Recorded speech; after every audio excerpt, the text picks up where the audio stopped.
नवरा बायको दोघेही आपल्या 15व्या लग्नाच्या वाढदिवसाच्या शुभेच्छा एकमेकांना देत आरामात चहाचा आनंद घेत होतात. बोलता बोलता बायकोने नवऱ्याला विचारले, माझ्याबद्दल तुला काय वाटते? नवरा एकदमच बावचळून गेला, गोंधळून गेला.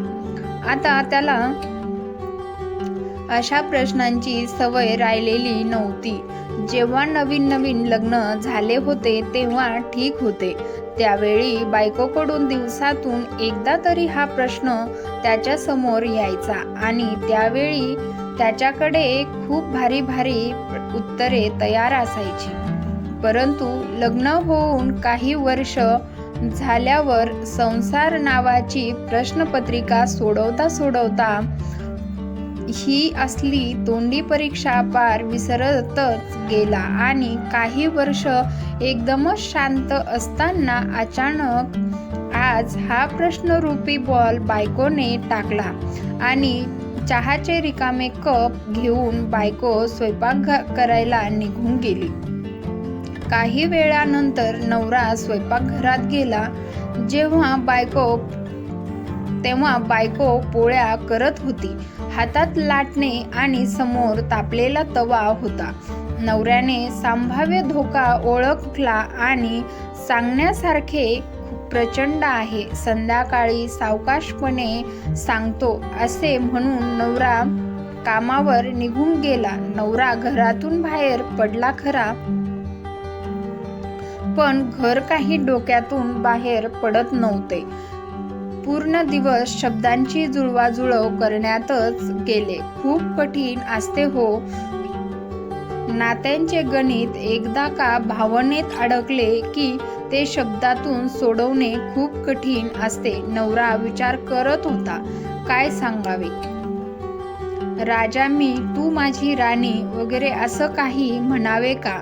नाही, खूप फिल्मी वाटणार, खूप चांगली आहेस असे म्हणावे. नाही, तिला ते फारच रुष्ण वाटण्याची शक्यता आहे. समजूतदार आहेस, सहनशीलता आहे वगैरे म्हणता तर ती नक्कीच म्हणणार. राजकारण्यासारखी उत्तरे देऊ नकोस. नवऱ्याला काहीच सुचेना. बायकोला आवडेल असे वागणे आणि तिला पटेल असे बोलणे हे दोन्ही शिकवणारे क्लासेस असायला हवे. लाईनच लागली असती नवऱ्यांची. त्यांच्या मनात असलेले भलते विचार येत होते. सूर्य मावळायला संध्याकाळ झाली आणि घरी जायची वेळ झाली. आपल्याला पाहताच तिच्या उजव्या डोळ्याची भोवई वर जाणार याची त्याला खात्री होती. होमवर्क पूर्ण न करता शाळेत गेलेल्या विद्यार्थ्यासारखा त्याचा चेहरा झालेला होता. शेवटी हिमतीने त्याने बेल वाजवली. अपेक्षेप्रमाणे बायकोने दार उघडलेलेच नाही. त्याच्या मुलीने दार उघडले आणि पुढच्याच क्षणी कांद्याच्या भज्याचा सुगंध नाकात शिरला. मुलगी जवळजवळ उडी मारत म्हणाला, पप्पा मम्मीने भजी बनवली आहेत, लवकर हातापाय धुवून या. नवरा मान डोलावून आत गेला आणि पुढच्याच क्षणी टेबलवर हजर झाला.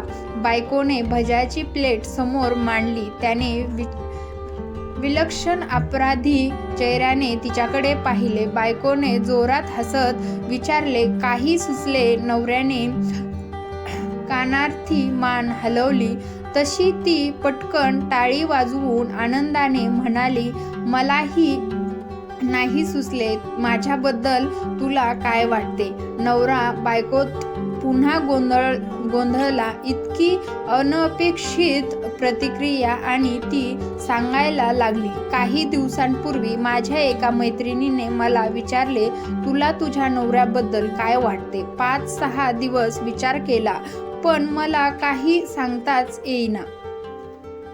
मग भीती वाटायला लागली. माझे तुझ्यावरचे प्रेम कमी झाले की काय? अपराधी वाटायला लागले. काय करावे कळेना मला. स्वतःविषयी शंका होती, पण 15 वर्षानंतरही तुझे प्रेम कणभरही आटलेले नाही याची खात्री होती. म्हणूनच मग मी हा प्रश्न तुला विचारला. वाटले तुला उत्तर देता आले तर आपण दोषामध्ये आहोत, पण नाही, तुलाही उत्तर देता आले नाही म्हणजे आपण आता अशा वळणावर आहोत जिथे फक्त वाटणे संपून वाटून घेणे सुरू झालेले आहे. आता शब्द सापडत नाहीत आणि त्याची गरजही वाटत नाही, कारण आता एकमेकांसमोर स्वतःला सिद्ध करण्याची धडपड संपली आहे. असे म्हणून बायकोने एका कांद्याचं भजी प्रेमाने त्याच्या तोंडात टाकली. शपथ सांगतो, त्या 15 वर्षाच्या संसारामधला सगळ्यात खमंगपणा त्या भजीत उतरला होता.